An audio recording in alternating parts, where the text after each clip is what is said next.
Guys, if you skip this video, you will definitely miss a delicious snack specially made for kids. Two main ingredients cream cheese and jalapenos. కొంచెం cream cheese తీసుకోవాలి.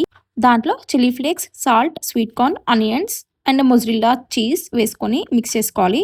దాని తర్వాత top of it cilantro add చేసుకోవాలి. Jalapenos ఇలా మిడిల్లో cut చేసుకొని seeds remove చేసి wash చేయండి ఒకసారి. థరోలీ వాష్ చేసిన తర్వాత ఇప్పుడు ఆ క్రీమ్ చీజ్ తీసుకొని అన్నిట్లో కొంచెం కొంచెం వీడియోలో చూపిస్తున్నట్టు స్టఫ్ చేసుకోండి. చేసుకున్న తర్వాత మళ్ళీ మొజరిల్లా చీజ్ ఉంటుంది కదా, అది పైనుంచి వేసేసి మీ దగ్గర ఎయిర్ ఫ్రైయర్ ఉంటే 400 degrees ఫారెన్హీట్తో 12 minutes బేక్ చేసుకోవాలి. ఇఫ్ ఇన్ కేస్ మీ దగ్గర ఎయిర్ ఫ్రైయర్ లేకపోతే ప్యాన్ మీదనైనా బేక్ చేసుకోవచ్చు. మీడియం ఫ్లేమ్లో పెట్టి బటర్ వేసుకొని 12 minutes బేక్ చేసుకోవాలి. అంతే. Especially kids will love it and even we too. It just take 20 minutes to prepare and bake. Try this once. You will enjoy. Thank you. Bye bye.